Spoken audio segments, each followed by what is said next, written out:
We're here at the 2024 World Championships with Professor Lucas Leite. Lucas, it's been a crazy week for you, and it's probably been a crazy month leading up to this tournament, running the training camp. Tell me a little bit about the training and just how it went, and who were some of the athletes that attended the training camp? The training was very good. After the Pan Ams, me and Leo have a talk, so we put all the training together. Because, you know, LA is very big, different than San Diego. It's very big, so some athletes, they live close to Long Beach, some athletes live close to La Habra Plan.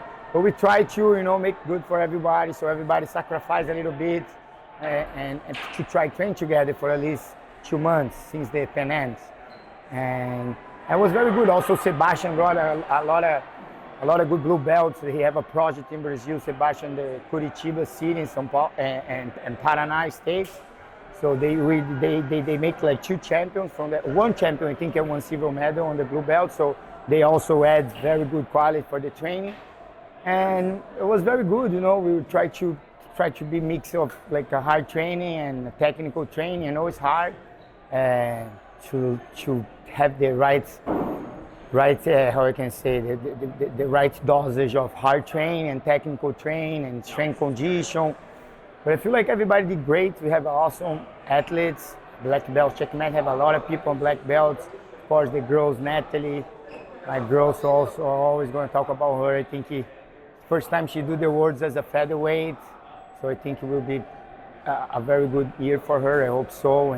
And of course, there's a tough bracket, and then Samuel Nagai, he's defending champion too, have a tough bracket, but Samuel Nagai is always favored in any tournament and he goes, in my opinion. His brother Jackson Nagai then did amazing on the Pan Ams.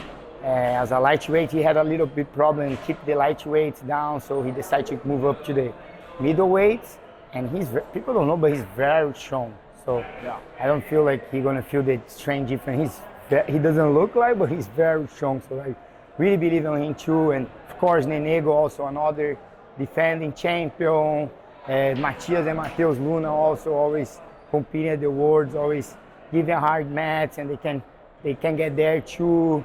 Rodney on the rooster weights, represent the half guard, the few last ones, and also he's very tough. He did the final on the Pan Ams this year, so he coming strong too. We have a lot of ones, of course. B and Inigo also brothers. Bernardo also lightweight, he's going good. Daniel Diniz. So we do have a lot of people coming in. Who else? You probably.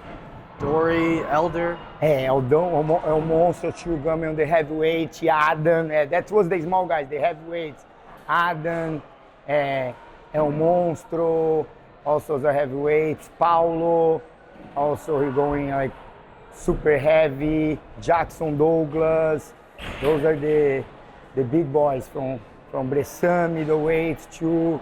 I have a lot of guys. Of course, I'm gonna forget someone, but I feel like we have a very good team on the black belts. Of course, it's a very tough bracket, and all the brackets are tough, and every detail counts. So we never know who is going to be the champion, But I hope the guy's doing good. It's pretty wild that CheckMat has athletes in almost every weight division. Even Mayara too. On the ultra head for the girls, just remember her too. I have a lot of people. Absolutely. You guys are very spread out and well represented in all the weight categories. So I want to talk to you a little bit about Dudu also on the light feather. Yeah. I want to hear about the open class. Okay. Who do you think is going to represent CheckMat in the black belt open class this year? I think it will be Jansen and El Monstro. At least here they are the ones that want to do it for the team A, and then I think team B, maybe Dory go and somebody else as a team B. Yeah. So let's talk a little bit about Dory too gonna compete too. Absolutely. Let's talk about Jansen in the open class, because I think that's something that a lot of people maybe weren't expecting. He won the middleweight title last year. He's going up to middle heavy, but now he's jumping into the world's black belt open class, which is pretty crazy. So what are your expectations for Jansen, not just in middle heavy, but also the open? Yeah, Jansen, you know, like Leo prepare his training and what division he will very well. And Jansen is one guy, and he's strong, you know, and he's young. And I think Leo believes that he can compete on the middleweight, on the middle half, for he can be stronger, for he be able to have a good performance on the open class. So I think that's what I believe. Leo and his father and his brother, they sit down together and they think like for how young he is and how strong and athletic he is. If he keep losing weight, maybe he's not gonna get on the size then he can be to compete the open class too. Then something that he really wanna do it. So do you have any predictions for the black belt open class, male and female? It's hard. I'm always gonna go for my team, okay? But I know how. Of course, this year we have a lot of missing guys on the open class. Guys like Meregali, Victor Hugo, Felipe Andrew.